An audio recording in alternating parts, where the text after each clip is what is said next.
Colonel Rob Maness has a lifelong record of providing dedicated service to this nation. Having worked his way up from the enlisted ranks to full colonel, he served our country for more than 32 years. He has served as a bomber squadron commander, bomb disposal technician, Joint Chiefs of Staff operations officer, assisted the national security team with the campaign plan for the global war on terrorism. He authored the first theater nuclear war plan and served as the vice commander of America's largest airborne intelligence wing. Colonel Rob Maness is a true American hero.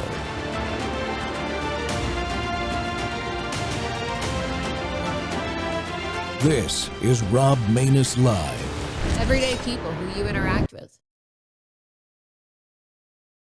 think that Charlie Kirk deserved to die.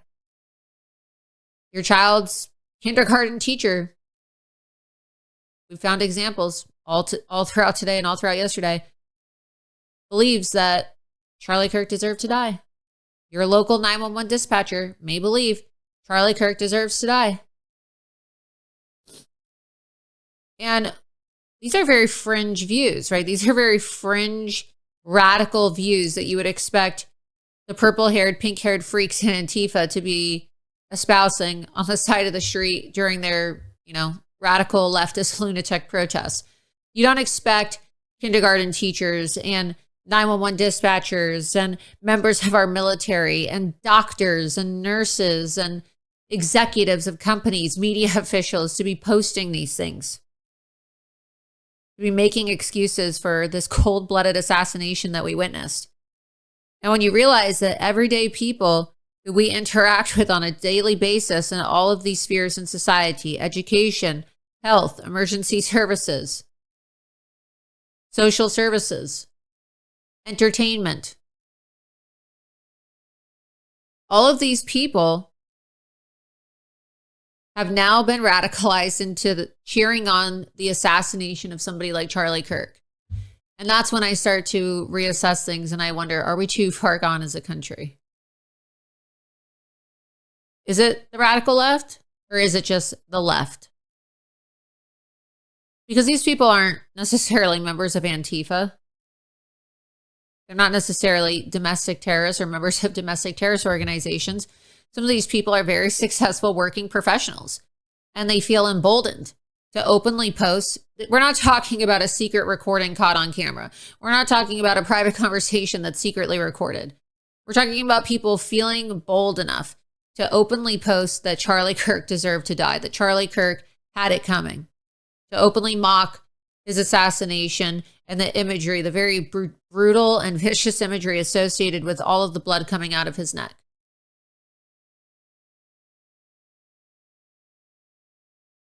I mean, we have been completely infiltrated, and society on every single level has been completely infiltrated with people who have so much intolerance for different political views that they're willing to celebrate the death of their political opponent.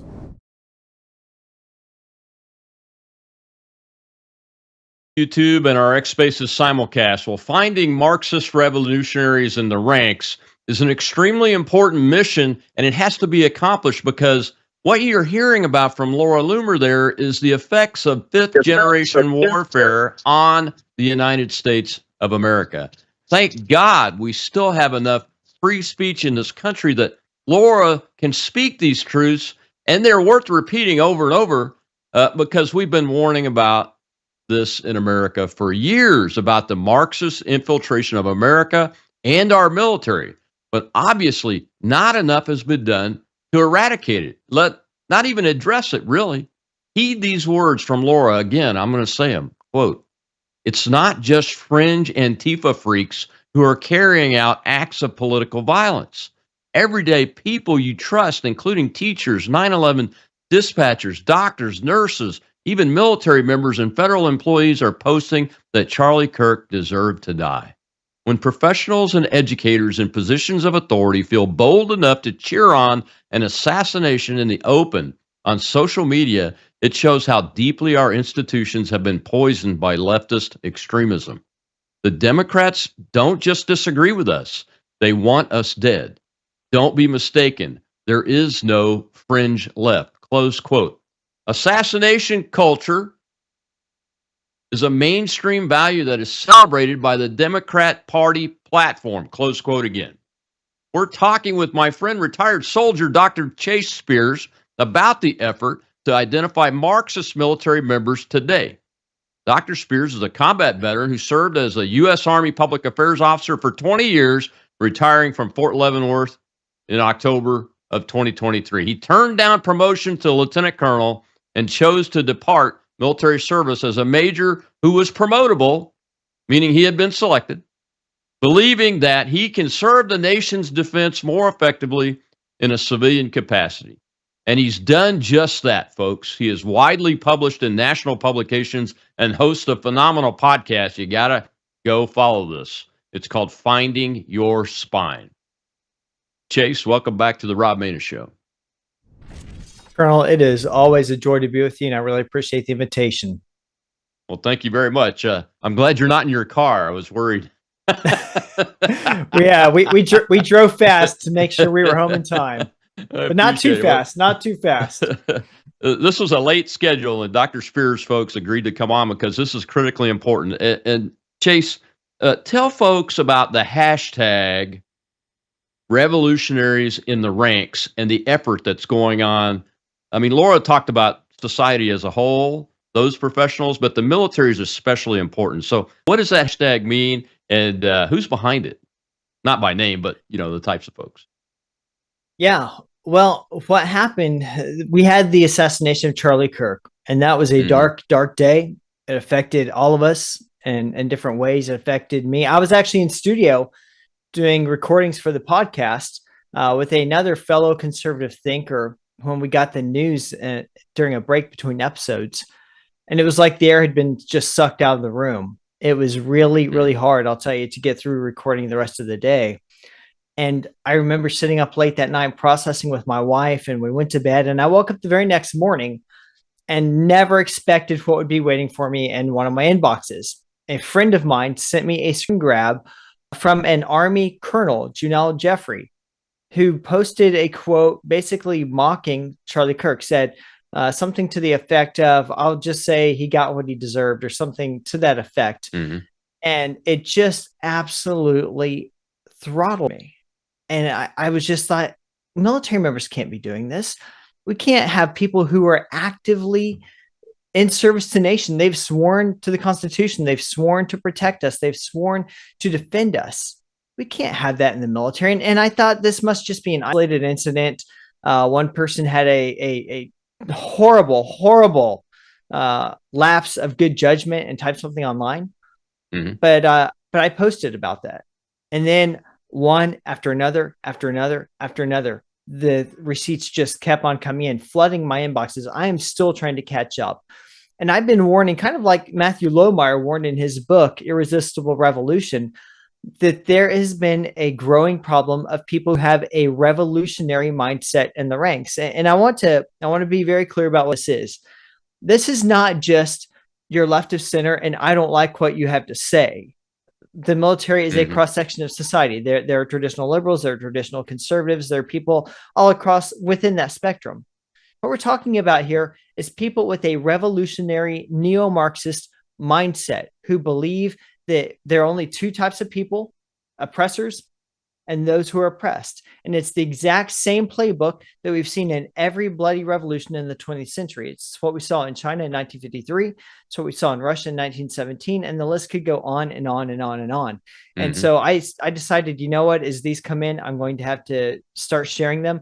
There are a handful of other veterans sharing them as well. And I encouraged people, I was a few days into it, and I said, we should start marking these with hashtag revolutionaries in the ranks so that they're easier for us to share and track and kind of try to do an after action analysis on, because this is, I've known for a while, and Lohmeyer pointed out that he's known for a while. There are plenty of examples of people in the military with a hostile view of American constitutionalism.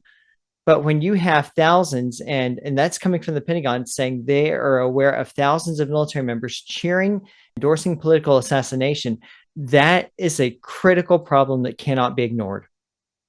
Oh yeah. I'm glad you guys made the hashtag because I was sharing them for you as I came across them, and sometimes my account doesn't show everything. As you know, we're all suppressed in various ways across some of these platforms, even X. So the hashtag is good. Now every morning I can click on that and check it, what's new on it, and share the ones that I haven't shared before because it, I think this is in the thousands. At this point. And that is a formidable size piece of the force. It's shocking.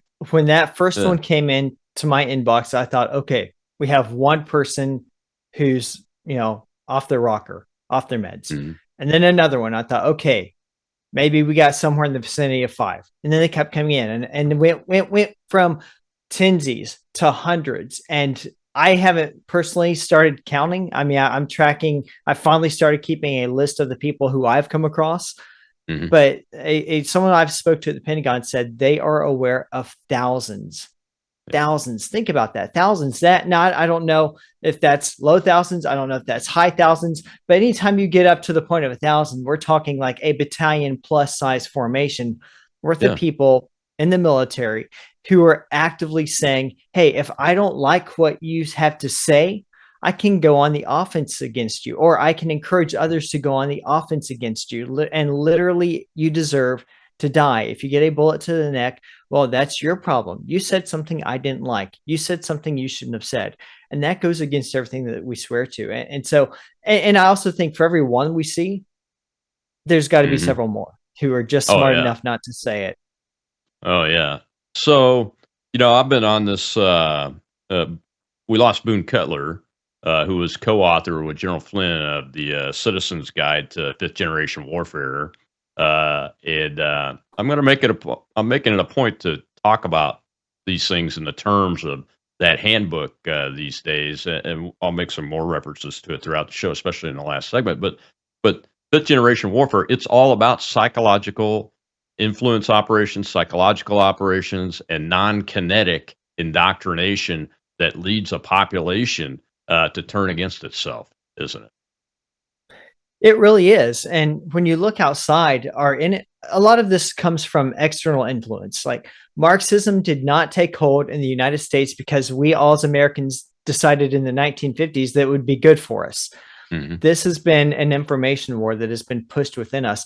I saw an interesting analysis a couple of years ago about how Marx in his day and his time was roundly rejected by those who were around him. His ideas were looked down upon as they should have been. He was looked down upon as he should have been. But when the Bolsheviks came to power in Russia during the 1917 revolution, it was at that point in time you started seeing his doctrines put into the academy. And of course, that has just grown and grown and grown. And so this is an attack that has started ideologically from outside the borders of this nation to turn the people of this nation against each other. And you have to admit it's a smart play because what nation, especially after World War II, what nation wants to face the American people in an open battlefield, tank on tank warfare? No one in Yeah. their right mind wants to do that. And so the way you get in is using a Trojan horse idea. And you come in and you divide the people from within, and you make the people decide that their nation isn't worth defending, that their nation is reprehensible, that their ancestors are bad. And we've seen the academy completely taken over by that. We've seen the Hmm. majority of governmental institutions taken over by that. And the military was kind of the last lone standing bulwark for many, many, many decades. And we saw the Obama administration therefore targeted it and made it a priority institution for takeover. And sadly, they have largely succeeded. And even though we have a new administration and we have strong leadership in the Pentagon now, a lot of men and women who I admire, the fact of the matter is the rot is deep. The Pentagon is a big ship Hmm. with a very small rudder. And this is going to take a concerted, all of nation effort to turn around. And it's not just the responsibility of the leaders in the Pentagon. It's not just the responsibility of the president and the Congress. It is the responsibility of every single American. Absolutely right, man. Well, we got to take a break. When we come back, we'll see a clip from Matt Lohmeyer, who's currently the Undersecretary of the Air Force, who was fired from his squadron, left the Air Force because he wrote a book called Irresistible Revolution. just talking about the Marxism taking a hold in the Department of Defense and the Department of the Air Force and telling the truth. We'll be right back with Dr. Chase Spears.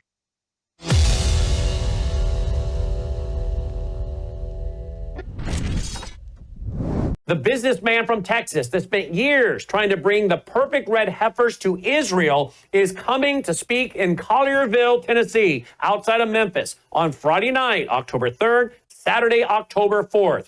They now have sacrificed one of those red heifers. There it is burning. They've now gained 10 gallons of ashes. Why do they need this? Well, the Old Testament, Numbers chapter 19, says that for the purification ceremony, for their temporary tabernacle or full-time temple, they need the ashes of a perfect red heifer. This is the first time this has happened in over 2,000 years. The story is going global. It's highly controversial. In fact, there's even a connection between the attacks on Israel on October 7th and these 5 red heifers. Come and hear him speak live in person, Friday night, October 3rd, Saturday, October 4th. Full details, worldviewstore.com, and to get your tickets, worldviewstore.com, worldviewstore.com.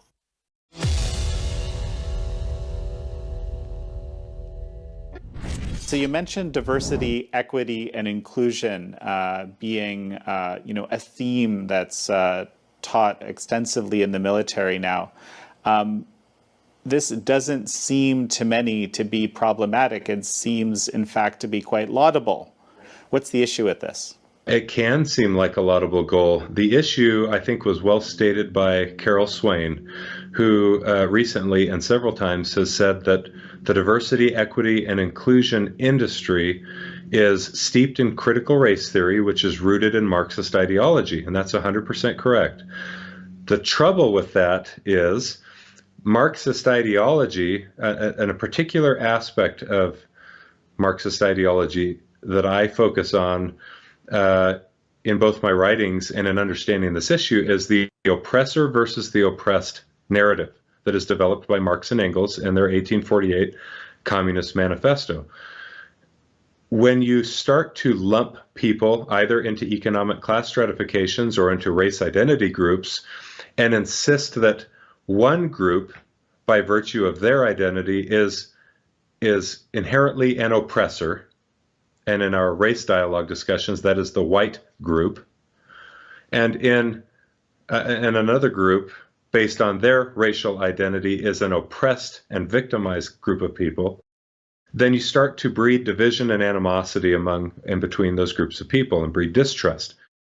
Now, critical race theory does exactly what I've just described. It has capitalized on race essentialism and race division in our dialogue and redefined terms that are a large part of the diversity, equity, and inclusion industry. And their redefined terms and vocabulary are now showing up in our military training sessions. Instead of unifying people and helping us solve some of the problems or issues we're currently facing, it actually plants new ones, and it causes greater division. And I've seen that as an active duty service member. I've seen it as a commander in our armed forces. To the Rob Maness Show, it's More War Monday, unfortunately, and we're talking about revolutionaries in the ranks. That's a hashtag on X, folks. Revolutionaries in the ranks. Go follow it.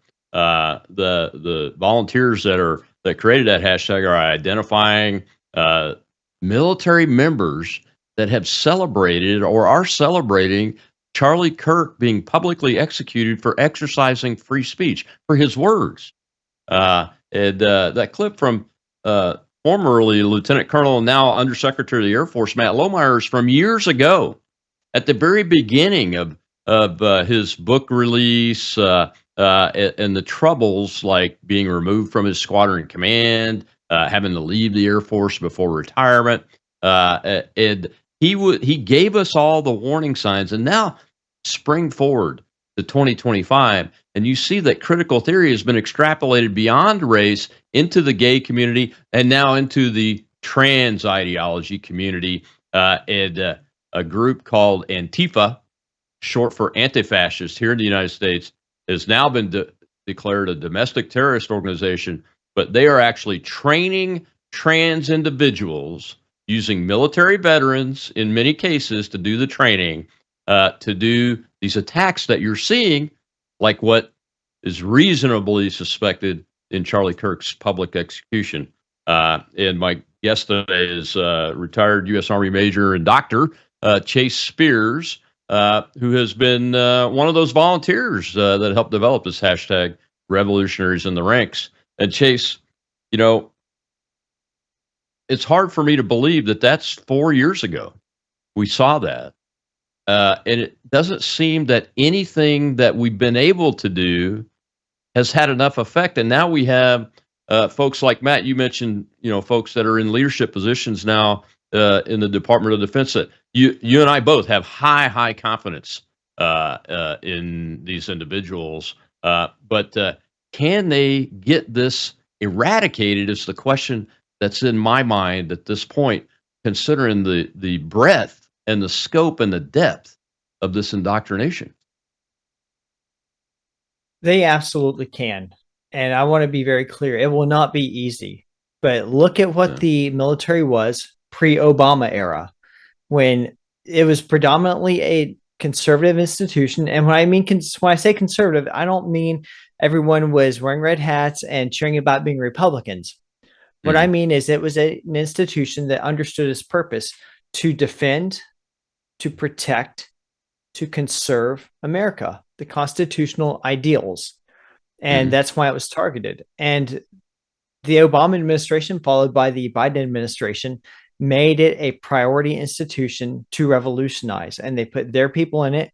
They went in very early on and dismissed people who they knew would disagree. We had the whole COVID purge of over 8,000 military members kicked out. And that doesn't even begin to capture the probably tens, if not hundreds of thousands of others like myself who departed much earlier than they planned, or other constitutionally minded Americans who chose not to join, right? And so this could be done to shift it to the left.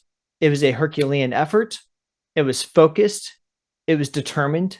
It was long-term.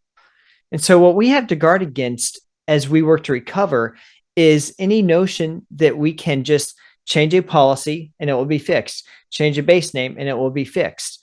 No, this will require the exact amount of effort that the Obama and the Biden administration put in, and it will take the same number of years. This is going to be a long, concerted task for leadership at the Defense Department to be forced to either say, look, we are going to reject these left-leaning neo-Marxist doctrines that say America is bad and that there's an oppressor and oppressee class, and that is all that matters, and that we must seek this social justice. We have to get the military leaders to either say, look, we're going to reject that and then get on board with conserving and defending America, or help them to find an exit. But what we can't do is come in and say, well, we have our players in head positions now, and we've changed some policies, and just expect that that will fix itself. This is going to be a long-term effort. Yeah, and it's very difficult because when you look at concepts like DEI, diversity, equity, and inclusion, it seems on the surface to be, and Matt and the interviewer there touched on this a little bit. Matt touched on it. He DEI seems like it's a good step forward to add to equal opportunity, equality of opportunity, treating people the same regardless of their race, and those kind of things. But in fact, it further encourages and creates division by going away from a merit-based hiring process, a merit-based performance rating process, a merit-based promotion process, and raising people up that aren't always the best qualified, just based on an immutable characteristic like skin color. Yes, on its surface, it sounds good. Why wouldn't we want people who have diverse skill sets, diverse mindsets, diverse talents? Why wouldn't we want people to come from all walks of life and come together? Kind of the concept of e pluribus unum, out of many, one. And that's why they use that branding. DEI is a very deceptive branding. Look at what equity means. Equity means equality of outcomes. It means that no matter what you contribute, you have automatically earned success, regardless of whether you actually achieve success. And this is the play that they've made. This is a psychological shell game. When you look at the fact that it's actually rooted in an ideology that seeks to divide. Diversity, people automatically say, well, don't we want diversity? Isn't diversity good? It's one of those terms kind of like for the public good. Don't we want things for the public good? But what it does in actuality is rather than saying, look, we are a diverse body as it is, we have men, we have women, we have all different ethnicities, we have all different life stories, all different backgrounds, all different talents, and we come together. That's what actual diversity is. But diversity within the DEI construct is about highlighting the differences and placing a chisel between people who have the same ideals and saying, well, now I don't know if I can trust you. And Matt Lomar actually even referred to that in his book. He tells a story about how one day one of his subordinates came in and said something to the effect of, you know what, I always believed that I was doing good and I always believed that I could trust in the service. But once I got exposed to DEI, I began to realize that what I knew was wrong and that I am really oppressed. Well, what did that do to help the readiness of the unit? It did nothing. It divided. And that's what DEI does every single time. That's what it's designed to do, is to divide people from each other. And that's why it's absolutely so corrosive and such a threat in the military.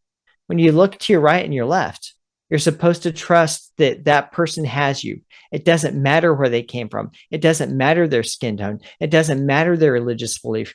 They are a brother or sister in arms, and they have you and you have them. Diversity, equity, inclusion makes you question that. It makes you question if you can trust who you can trust. And it has sown such division in the ranks. And I mean, I could just talk the whole rest of the hour about the division it has sown and the fact that people are afraid to talk to each other. How do you build trust if you're afraid to talk to the person on the left or your right? Well, how do you go to war? You know, I've talked to infantrymen from World War II a bit. And when I asked them what they were fighting for, to a man, they said I was fighting for my buddies. To a man. So how do you achieve a combat focus so you can be combat mission effective and win, like what we're charged to do, when you have soldiers, sailors, airmen, Marines, Guardians, Coast Guardsmen that can't trust each other? I mean, I've had to put my life in other people's hands. I don't know how many times in that profession. You know what I mean?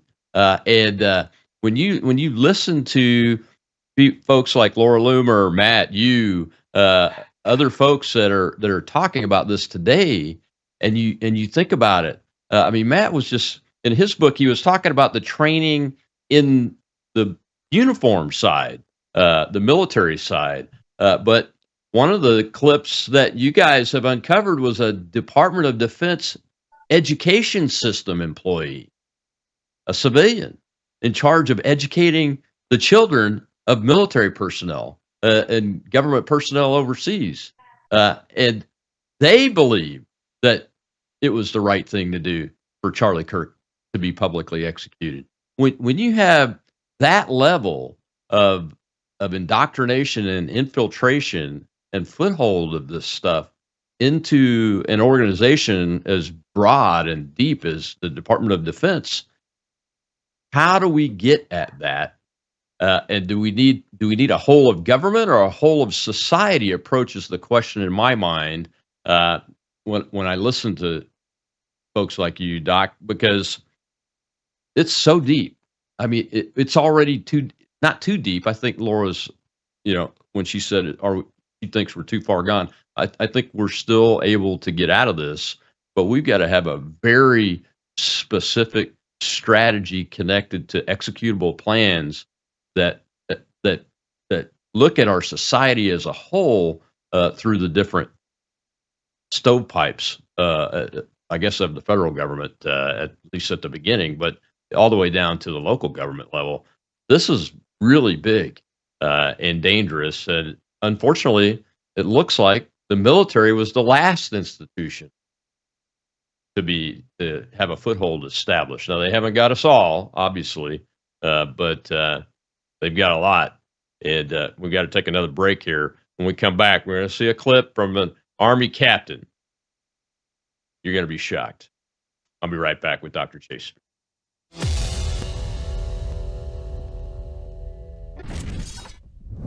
You woke up with a sore throat and a low-grade fever. You know you are getting sick, so here's your choices. You can get sicker and miss work. Try to see a doctor this week, or sit hours in a crowded waiting room at urgent care. I have a smarter option for you. Open your medical emergency kit. Match your symptoms to doctor-recommended prescription in your booklet and take the right meds now and get well faster. This is not a first aid kit. It's like having an urgent care in your home. It includes doctor-prescribed medications to treat over 39 medical issues like respiratory infections, strep throat, pneumonia, UTIs, and more. No waiting to see the doctor and no standing in line at the pharmacy. It's right here. Every home should have at least one medical emergency kit, and here's how to order.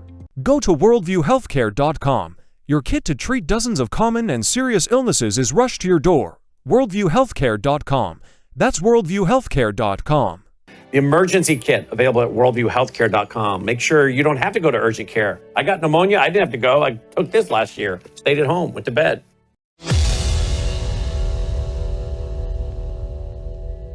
My name is Captain Dylan Blaha, and this message is for all U.S. military service members, especially every general and admiral meeting with Pete Hegseth on Tuesday. I'm a 13-year U.S. Army veteran who served in Afghanistan and wrote war plans while stationed at U.S. Army Europe. This morning, Donald Trump directed Pete Hegseth to deploy the U.S. military to Portland, Oregon. This is the latest illegal attempt to normalize the use of the military in U.S. cities. He authorized the military to use, quote, full force. This is authoritarianism.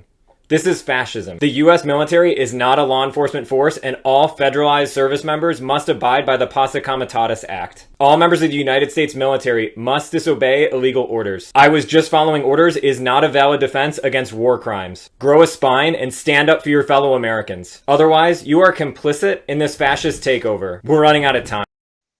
Welcome back to More War Monday here on the Rob Maness Show, and we're live on Worldview Tube and our X Spaces simulcast. And I think my live audience is speechless. Usually they have a question or two the first half hour.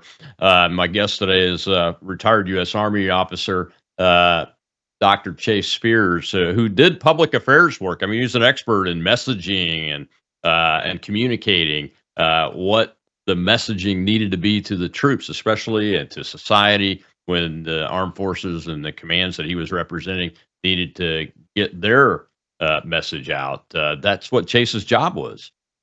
Chase, this young guy, he says he's a captain. I'll just caveat it. There's some reporting out there that he's no longer in the Army.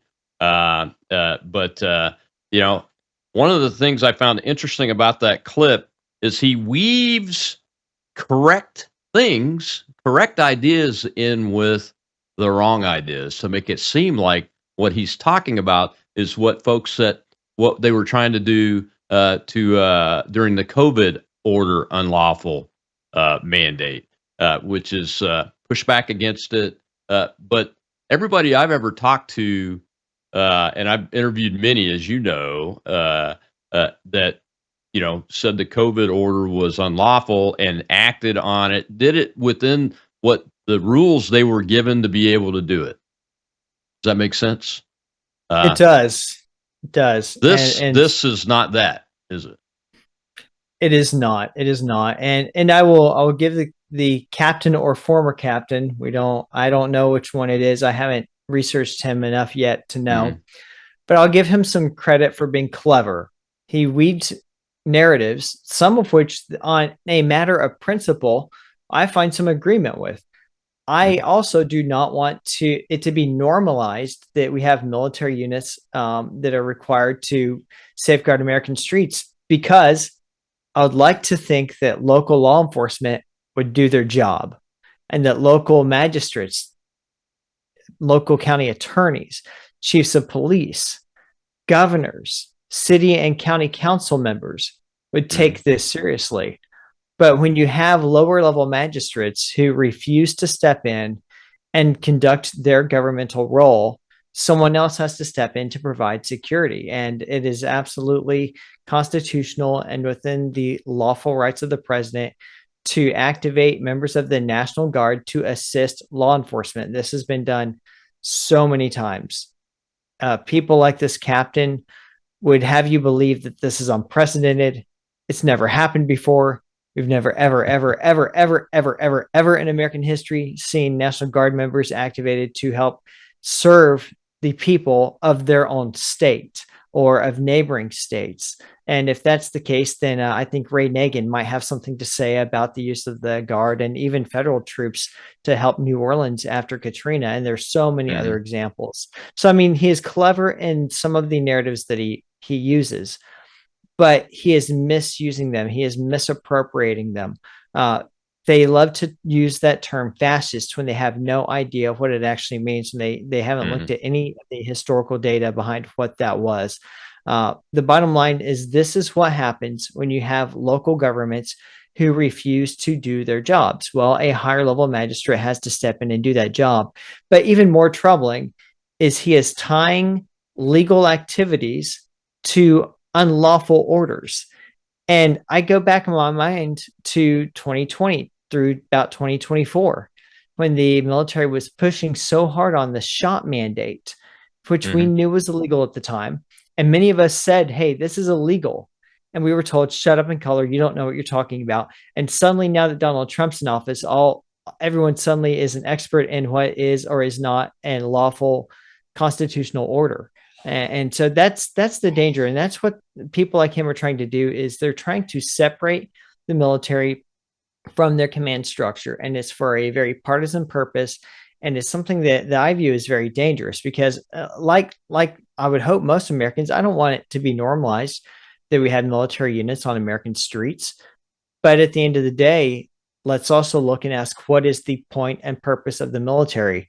The Army's motto is, this will defend. Well, what are we defending? Were we defending America in Iraq? Were we defending America in Afghanistan? I mean, having been a veteran of the conflict in Afghanistan and seeing the way it ended, I kind of often will say, if the Army was doing such a good job of protecting America, then why do I have to go through a terrorist screening every time I want to get on an airplane if we're really so protected and we're really so safe? That, at the end of the day, is the purpose of a military, is to defend the nation.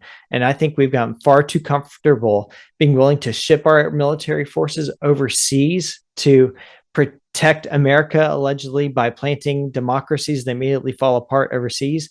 And yet we boo and hiss when we say, hey, let's actually use them to face down a present threat here. And make no mistake, Antifa is a clear and present danger on American soil. And if the local magistrate won't deal with it, then I'm glad the Trump administration is willing to. Yeah, it has been a clear and present danger on American soil for many, many years. And we've all been we military types have been talking about it and trying to give warnings about it, much to no ears listening until recently. So I'm glad that we have a commander in chief that gets it, and that he's got people briefing him that are giving him the facts. Well, we've got a hand up in the audience now. Let's go ahead and take that question. Go ahead. Shell is our host over there. We have Buckster, sir. Hey, Shell Colonel, Dr. Spear, I was just curious, there's going to be a time when administrations are going to change again. And I know that military laws and rules are pretty clear, but what do you see or as a solution for the future, sir, to stop them from what I call the wimpification of the armed forces again, and stop some of this craziness that we saw under the last administration? Is there a way to codify something to prevent this from happening again? Thanks for the question. I would like to say that there is some solution that we can put in place where this will never happen again. But that would be unrealistic. What we have to do now is to put the military in such a good position, in such a constitutionally strong position, that it will be hard work to be undone. The Obama administration was able to undo over 2 centuries of military tradition in roughly a decade. And that's why it's so important for the American people to be judicious about who they elect as the commander in chief. That's why right now, while the sun is shining, We have to go through, and just like Obama did with getting rid of generals who would not go along with his progressive agenda, the current administration needs to go through and similarly get rid of generals and senior officers who do not understand and will not truly serve the Constitution of the United States. Now, if the White House should flip in 4 or 8 or 12 years, whatever that may be, could the other side then undo it all? Yes, they can. But our job is to make it as hard as possible for them by ensuring the military is as strong and oriented towards constitutional posture right now as we possibly can. Yeah, that's a great way to see it, Chase. One of the things that's concerned me for several years, and I left the Air Force in December of 2011, so not too long ago, and well into the Obama administration. But I didn't see any signs of this, and those of us that were colonels, looking out to the future promotion boards, et cetera, and seeing what was going on, you couldn't really tell that the president and his team were purging folks, but they were. We see with hindsight they were, because of the way the outcomes that we're seeing today. And senior officers used to be the bulwark for the Constitution against that type of activity. I mean, it's a long tradition. My favorite painting in the rotunda at the U.S. Capitol is George Washington giving his military commission back to the Congress. I mean, that is, and not becoming a king or a dictator, and that's how far this tradition goes back. And we were expected, as I grew up as an officer, I was trained and educated by my mentors that I was expected to, if I got faced with an order that was clearly unlawful, to voice my opinion, and if it wasn't fixed, that I either had to implement the order or resign publicly. In most cases, I don't recommend people resigning quietly. Resign publicly if you're leaving early, folks, over this kind of issue. But I was always confident that our senior leaders, our generals and admirals, thought the same way, but they no longer do they?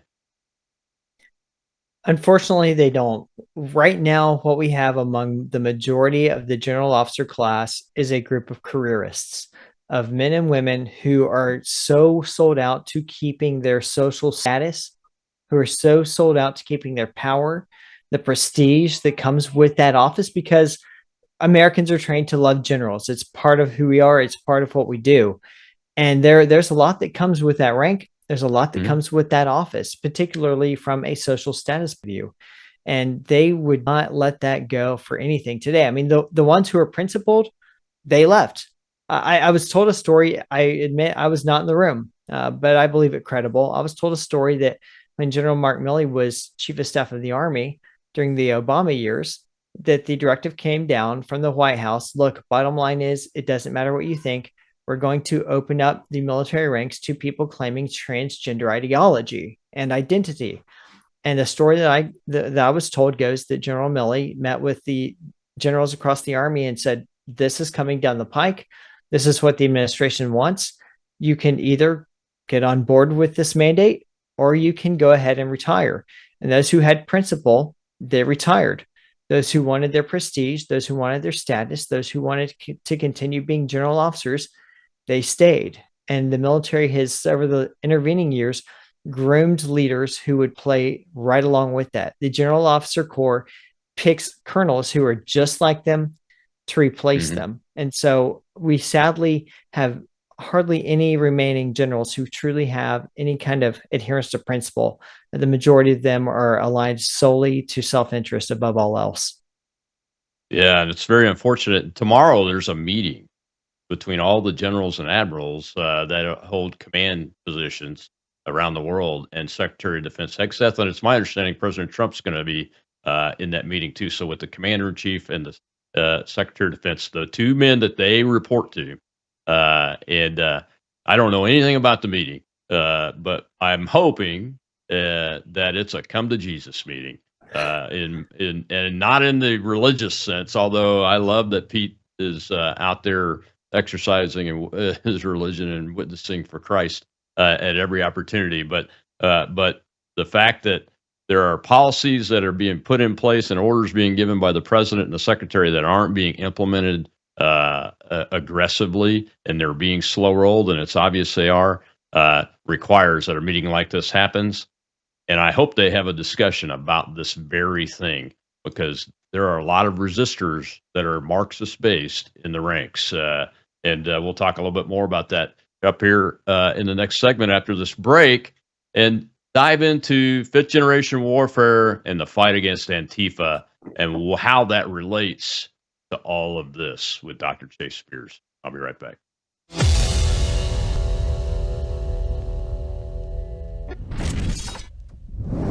News is moving faster than ever, and so are we. Worldview Tube brings you 24/7 live stream coverage and now real-time alerts when it matters most. Once you have the Worldview Tube app installed, exit the app and navigate your way to Settings. In Settings, locate the tab labeled Notifications. Select the Notifications tab. Scroll down until you locate the Worldview Tube app icon. Select the tab, and here you can turn on and customize your notification experience for the Worldview Tube app. News doesn't wait, and neither should you. Turn on push notifications to stay informed. Every headline as it happens.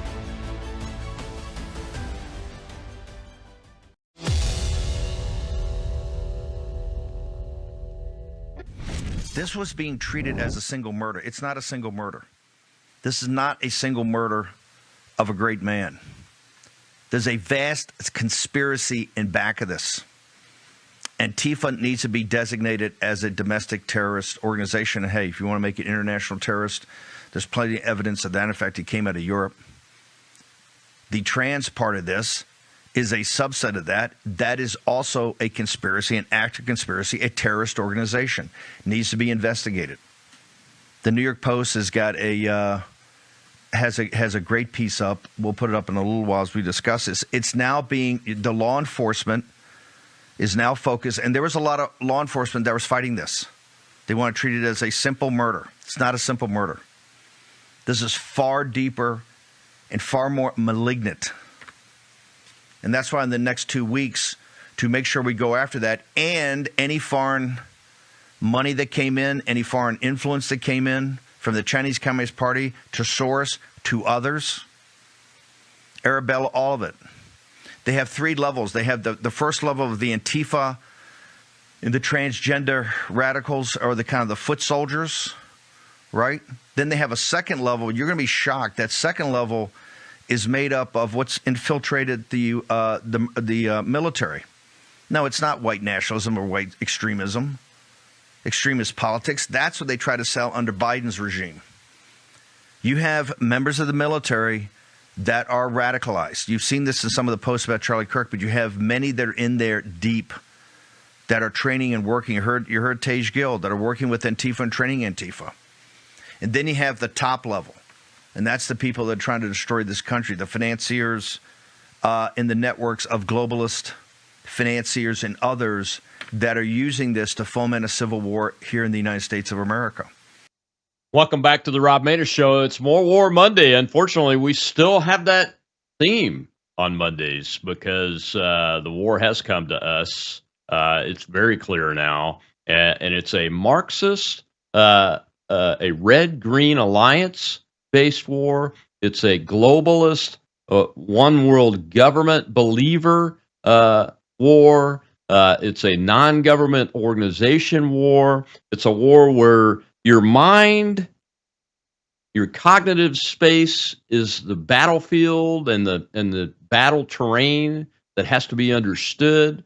And that's under fifth generation warfare. And folks, I highly recommend you go out and get General Flynn and Boone Cutler's. God bless them. We lost Boone just days ago to a sudden death incident. And we have to read that handbook. Get that handbook on fifth generation warfare that those two great Americans wrote, because it lays all this stuff out. And what Steve Bannon was just talking about are the facts. It's all supported by the facts. So my guest today is Dr. Chase Spears, retired U.S. Army major, former public affairs officer, so is very familiar with this battle space of the mind.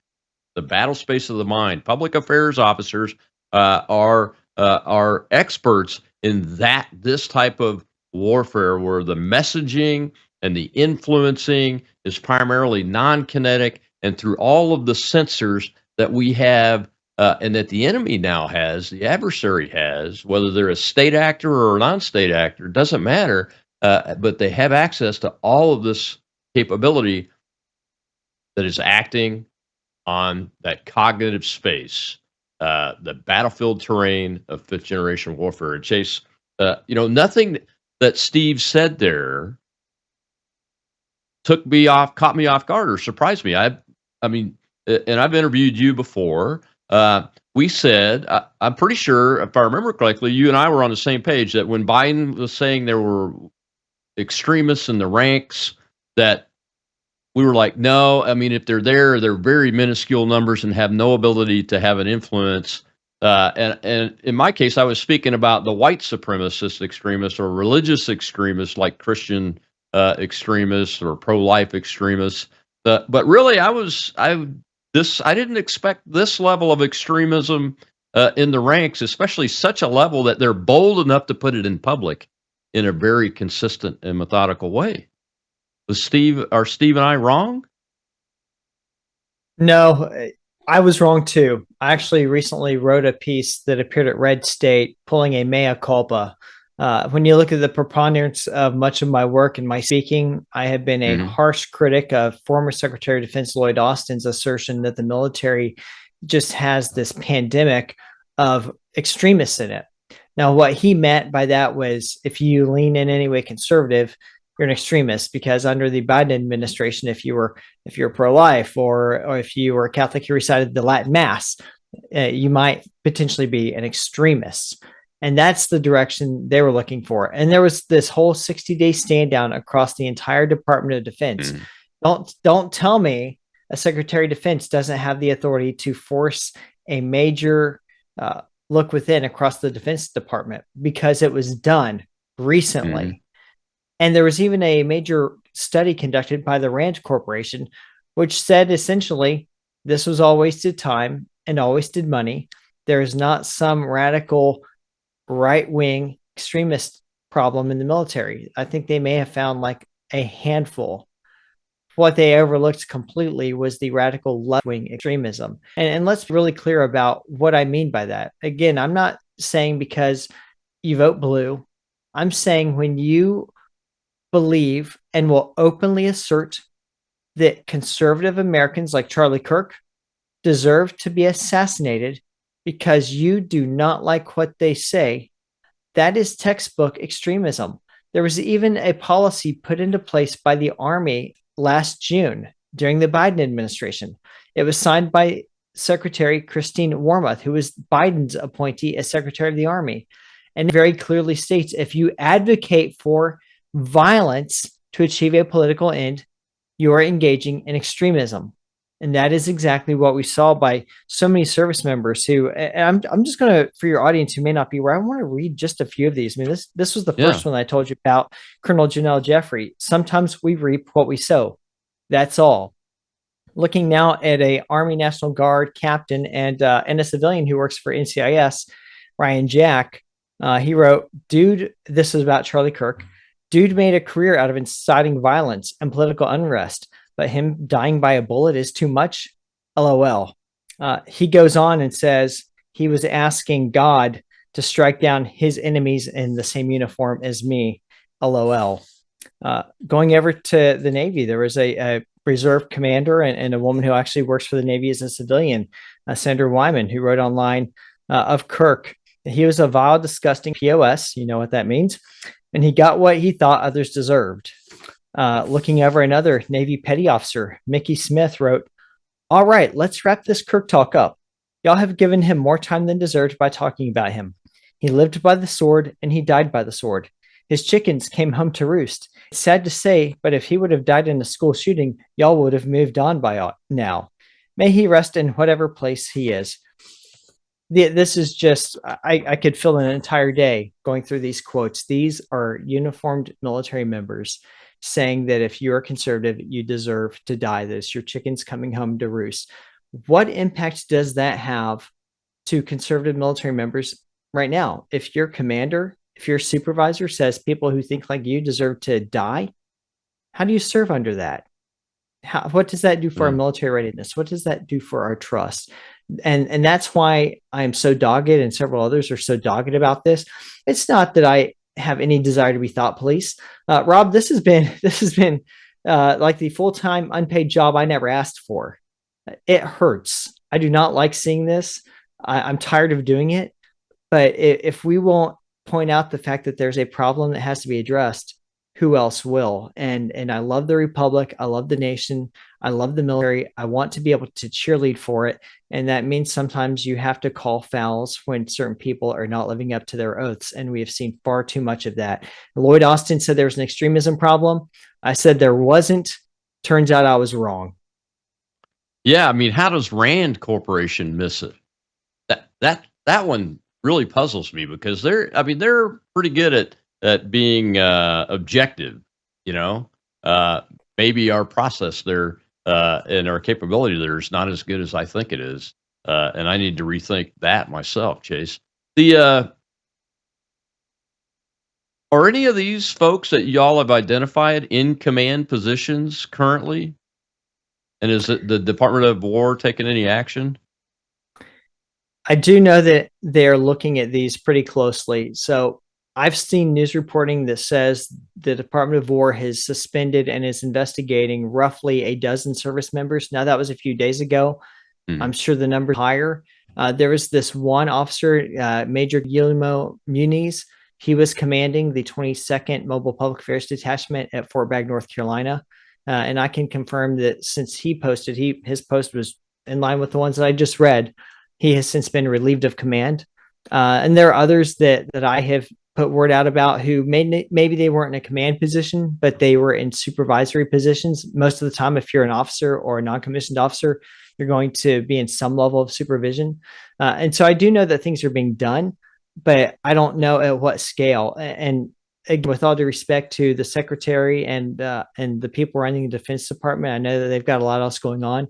But I'm not satisfied with the news that we've gotten so far. I suspect they're doing much more than they're letting on publicly, but in a lot more needs to be known. Like when I was in the Army, we had what was called the Uniform Code of Military Justice Board, the UCMJ board, and you'd walk into the unit and you'd see the Article 15s pasted in it. And they might black out the name and the social security number, but you got to see such and such person of such and such rank did this thing, and here's what we did to them. We need something like that on grand scale so the public can see, hey, DOW is taking this seriously and getting after it. Yeah, I have said many times, and I'll repeat it here, radical transparency is required for the American people to reestablish our confidence in our institutions. And if we can't do it in the Department of War, have radical transparency, then the hope that we can reestablish that confidence of the American people in any of these institutions dwindles over time.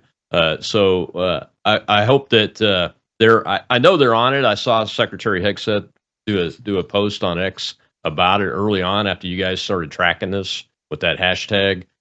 Revolutionaries in the ranks, folks, follow that hashtag and help these guys get the word out.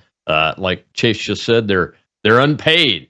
I do have a little political action committee that I'm looking at trying to raise a little money to throw towards the volunteer effort to help them out. But that takes time. And you can donate at gatorpack.com, by the way, if you want to do that. But we've got to make sure that we are supporting their effort and that they get more aggressive on this. Chase, where can folks find your podcast, find your spine, and everything else that you're doing before I let you go? Well, thanks so much. I am at Dr. Chase Spears. That's my handle on all my social media presences. If you're looking for me anywhere online that I am, at Dr. Chase Spears, we'll get you there. And you can also listen to the Finding Your Spine podcast anywhere you listen to podcasts. So whether you're an Apple listener or a Spotify listener or any other podcast listening service that you use. Come on out. We have great conversations with people who have been willing to take courageous stands and pay the price and come out through the other end with their integrity intact. And so I try to encourage people that they can do the same thing by talking to people who have done it. Well, thank you for doing that, sir. Thank you for your considered service to America. God bless you. We'll be praying for you. Keep up the fight, folks, and get in there and help them out. Remember the hashtag revolutionaries in the ranks. We got to find every one of them, get them identified, and get the situation corrected. Tomorrow, it's Training Tuesday. My guest will be Dinesh D'Souza. We got him for 3/4 of an hour to talk about his new movie, and it's going to be fantastic, The Dragon's Prophecy. And if you don't believe about the Red-Green Alliance, better come listen to Dinesh talk to me about that new movie tomorrow, right here on World YouTube.